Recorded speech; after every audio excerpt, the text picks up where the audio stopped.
नमस्कार, आप देख रहे हैं न्यूज 21। मैं आपके साथ रतिका पांडे। हमारे खास बुलेटिन अपना बिहार में बहुत बहुत स्वागत करते हैं आपका। खबर देख रहे हैं पटना से। आपको बता दें, पटना में पीएम मोदी के रोड शो से पहले जेडीयू एमएलसी ने शकनंद में वैदिक मंत्रों के साथ स्वागत किया और अनोखा इंतजाम भी देखा मिला है।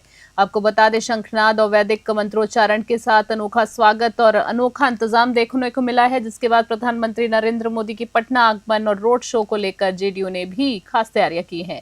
जदयू एमएलसी नीरज कुमार ने नेहरू पथ पर पीएम मोदी के स्वागत के लिए वैदिक मंत्रोच्चारण किया है और शंखनाद का आयोजन किया है।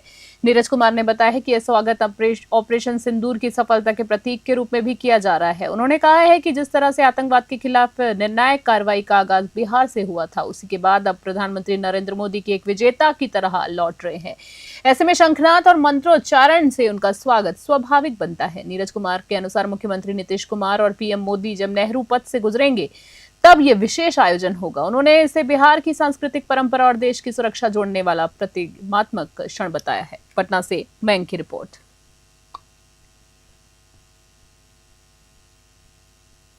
बेगूसराय से खबर देख रहे हैं बुलेटिन में हमारी अगली, जिसमें बेगूसराय के साहेबपुर कमाल थाना क्षेत्र के संदलपुर गांव में रहने वाले हम पार्टी के प्रखंड अध्यक्ष राकेश कुमार उर्फ विकास की लाश 5 दिन बाद मुंगेर बेगूसराय सीमा के पुल मलिक दियारा इलाके से बरामद की गई है। शनिवार रात अपराधियों ने उनकी हत्या कर शव को 5 फीट गहरे खड्डे में दफन कर दिया था। इसके बाद शाम 7:30 बजे राकेश का हथियारबंद अपराधियों ने डब्लू यादव के नेतृत्व में अपहरण कर लिया था। साथ ही फायरिंग करते हुए बदमाश उन्हें दियारा की ओर ले गए थे। तब उन्हें पुलिस लगातार छापेमारी कर रही थी। बुधवार की सुबह करीबन 3 बजे ग्रामीणों ने एक हाथ बाहर निकाला और देखा और पुलिस को सूचना दी है।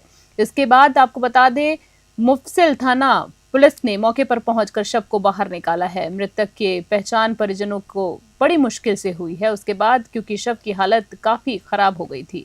हम नेता के पिता इंद्रदेव शाह ने इस मामले में डब्लू यादव, उसकी सरपंच पत्नी सीता देवी समेत 12 लोगों को नामजद किया है। पुलिस ने 2 नामजद महिलाओं सरपंच सीता देवी और रानी देवी को गिरफ्तार कर जेल भेज दिया है। बाकी आरोपियों को गिरफ्तारी के लिए 10,000 रुपए के इनाम का ऐलान भी हुआ है। बेगूसराय से चंदन कुमार की खास रिपोर्ट। इसी बीच भागलपुर से खबर है, जहां पर 35 प्रखंड परिसर स्थित ट्राइसेम भवन में शुक्रवार को 20 सूत्री कार्यक्रम की बैठक आयोजित की गई है। बैठक की अध्यक्षता 20 सूत्री कार्यक्रम के अध्यक्ष हरिराम शर्मा ने की है, जबकि मुख्य अतिथि के रूप में प्रखंड प्रमुख रेशमी कुमार मौजूद रही हैं। बैठक में प्रखंड विकास पदाधिकारी अभिमन्यु कुमार ने राज्य और केंद्र सरकार की विभिन्न जन कल्याणकारी योजनाओं जैसे महिला संवाद कार्यक्रम, डॉक्टर अंबेडकर समग्र सेवा अभियान और आपका शहर आपकी बात की विस्तार से जानकारी दी है। उन्होंने निर्देश दिया है कि प्रखंड में संचालित सभी योजनाओं को समग्र विवरण 1 सप्ताह के भीतर 20 सूत्री समिति के सदस्यों को सौंपा जाए। सदस्यों के लिए अलग कार्यालय कक्ष की व्यवस्था करने पर भी चर्चा हुई है। बैठक में प्रखंड कार्यक्रम पदाधिकारी देवेश कुमार गुप्ता, पशु चिकित्सक डॉक्टर लवित विजय, प्रखंड शिक्षा पदाधिकारी डॉक्टर खंडेलिया और बलदेव ठाकुर, अभिजीत आनंद, मोहम्मद हकीम, राकेश सिंह राठौर, मिथिलेश कुमार, रुतेश कुमार, साथ ही गोपाल कृष्ण समेत कई सदस्य और प्रखंड स्तरीय पदाधिकारी उपस्थित रहे। भागलपुर से सौरभ दुबे की रिपोर्ट। आज ये पहला बैठक था और काफ़ी सौहार्दपूर्ण वातावरण में ये बैठक संपन्न हुआ और आज सभी लोगों का इंट्रोडक्शन हुआ, हमारे सदस्य का और हमारे पदाधिकारियों का। अभी कुछ पदाधिकारी लोग अभी नहीं समझ पा रहे हैं कि विसूत्री है प्रखंड कार्यक्रम के आवरण से।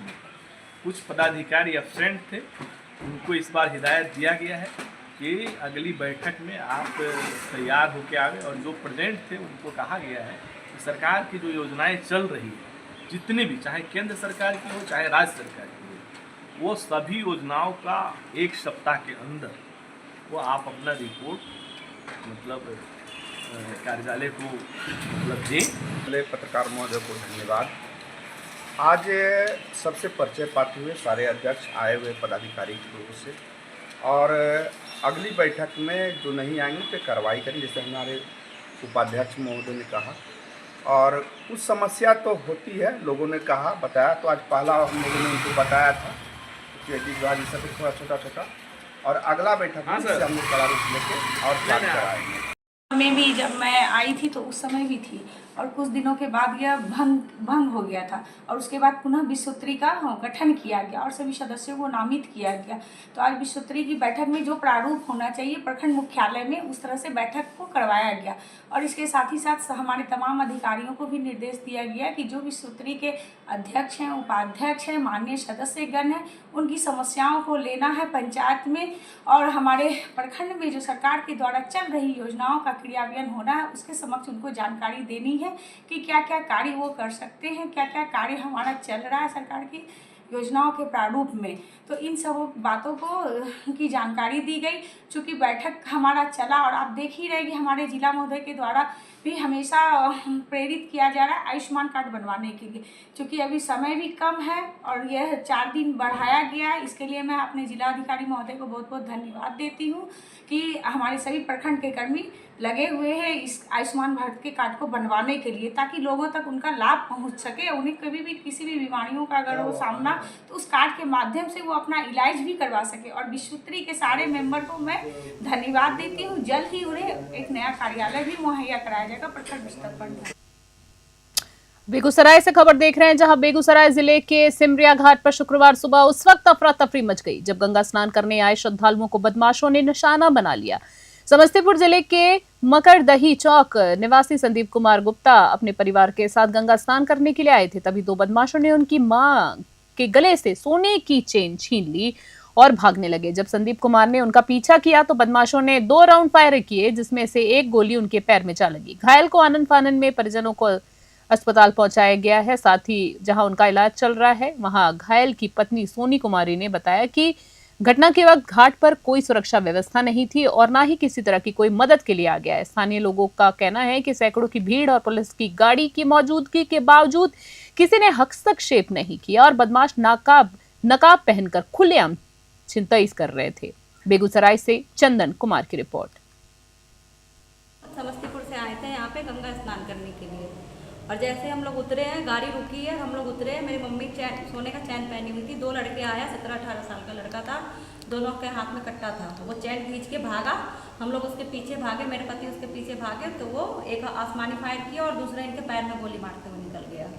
ना तो वहाँ पे कोई प्रशासन था, ना तो वहाँ पे कोई व्यवस्था थी। बुलेटिन में अगली खबर सिवान से देख रहे हैं। आपको बता दें, जन सुराज के सूत्रधार प्रशांत कुमार किशोर की बिहार बदलाव यात्रा आज सिवान में अपने अंतिम पड़ाव पर थी। जन स्वराज के सूत्रधार प्रशांत किशोर की बिहार बदलाव यात्रा आज सिवान में अपने अंतिम पड़ाव पर थी, जहां पर मौके पर उन्होंने महाराजगंज और दरोंद में 4 सभाएं की और चौराहे पर आम लोगों से मुलाकात भी की। इस बीच पत्रकारों से उन्होंने प्रधानमंत्री नरेंद्र मोदी की बिहार यात्रा को लेकर सवाल किया तो उन्होंने सीधे तौर पर प्रधानमंत्री को घेर लिया। प्रशांत किशोर ने कहा कि प्रधानमंत्री बिहार आए हैं, लेकिन क्या उन्होंने ये बताया है कि अगली बार एनडीए की सरकार बनी तो मुख्यमंत्री कौन बनेगा? क्या फिर वही मानसिक रूप से थके हुए नीतीश कुमार मुख्यमंत्री बनेंगे या कोई और चेहरा सामने आएगा? उन्होंने ये भी कहा है कि पीएम मोदी का बिहार आना कोई नई बात नहीं है, चुनाव है तो आएंगे ही, लेकिन जनता जानना चाहती है कि बिहार की युवाओं को रोजगार कैसे मिलेगा, पलायन कब रुकेगा और क्या केंद्र और राज्य दोनों जगह सरकार होने के बावजूद बिहार का कोई ठोस योजना मिली है? सिवान से गगन पांडे की विशेष रिपोर्ट।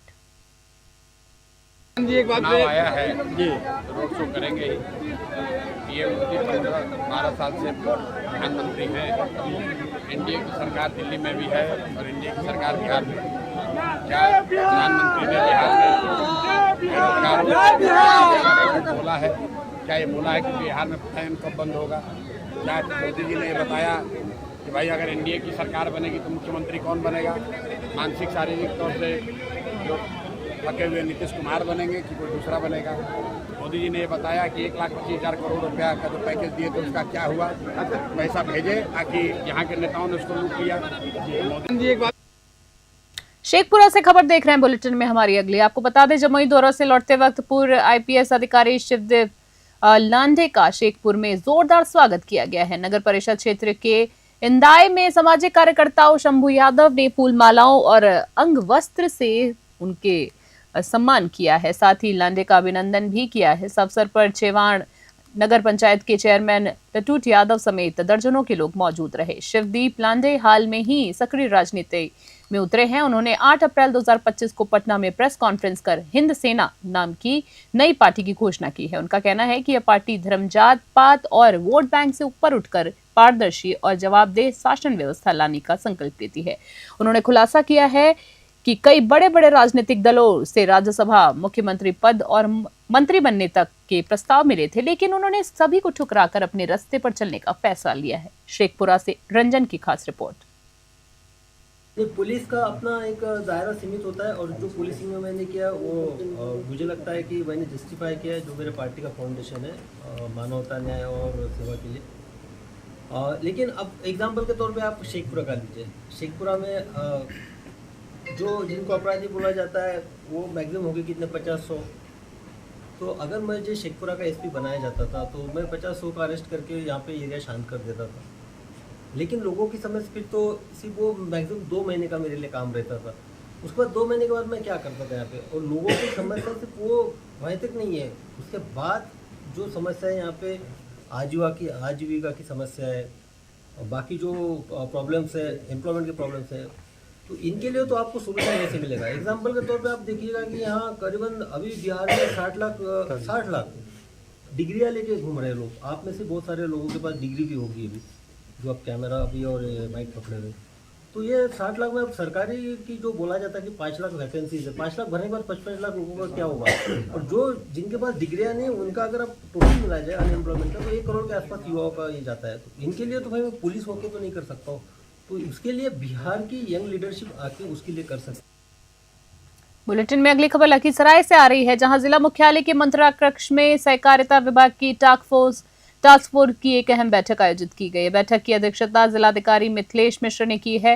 बैठक में जिले के सभी प्रखंडों पर से पैक्स अध्यक्ष, मिलर्स और विभागीय वरीय अधिकारी मौजूद रहे हैं। बैठक के दौरान डीएम ने धान अधिप्राप्ति में जिले की खराब स्थिति, साथ ही यानी राज्य स्तर पर 30वीं रैंक को लेकर नाराजगी जाहिर की। उन्होंने साफ शब्दों में कहा है कि अब किसी भी स्तर पर लापरवाही बर्दाश्त नहीं की जाएगी। साथ ही डीएम मिश्र ने अधिकारियों को निर्देश दिए हैं ये कार्य प्रणाली में पारदर्शिता और तत्परता लानी होगी और आगे हर पदाधिकारी की व्यक्तिगत जवाबदेही तय की जाएगी। बैठक में मुख्य रूप से पैक्स की भूमिका को सशक्त बनाना, किसानों को फसल और उचित मूल्य दिलाना और धान अधिप्राप्ति प्रक्रिया को प्रभावी बनाने पर विशेष चर्चा की गई। लखीसराय से संतोष कुमार गुप्ता की रिपोर्ट। देखिए, टास्क फोर्स की बैठक धान अधिप्राप्ति के बाद उस धान को चावल के रूप में कन्वर्ट करके मिलों द्वारा गोदाम को उपलब्ध कराना है, उसमें समीक्षा की गई है और ये पाया गया है कि अभी हम लोग लक्ष्य में करीब 66% हम लोगों ने अचीव किया है। अभी काफ़ी कुछ काम करना बाकी है और अगले 17 दिनों के अंदर राज्य सरकार द्वारा जो टाइमलाइन निर्धारित की गई है, प्रतिदिन करीब 32 लॉट चावल मिलों द्वारा उपलब्ध कराया जाना है, जिसमें पिछले दिनों काफ़ी शिथिलता दिखी गई थी और प्रगति बहुत संतोषजनक नहीं है। सभी मिलों को बुलाकर हिदायत दी गई है कि अगले 17 दिनों में पूरी क्षमता का उपयोग करते हुए जो भी चावल आपूर्ति करना है वो राज्य खाद्य निगम के गोदामों में चावल आपूर्ति करें। उसके एवज में उनको जो धनराशि की पूर्ति की जाती है वो पूर्ति भी की जाएगी।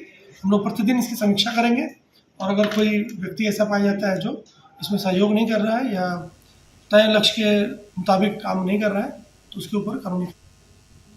अभी के हमारे खास बुलेटिन अपना बिहार में फिलहाल के लिए इतना ही। इसी तरह की ताज़ा और तमाम अपडेट्स के लिए बने रहें और देखते रहें न्यूज़ 21। नमस्कार।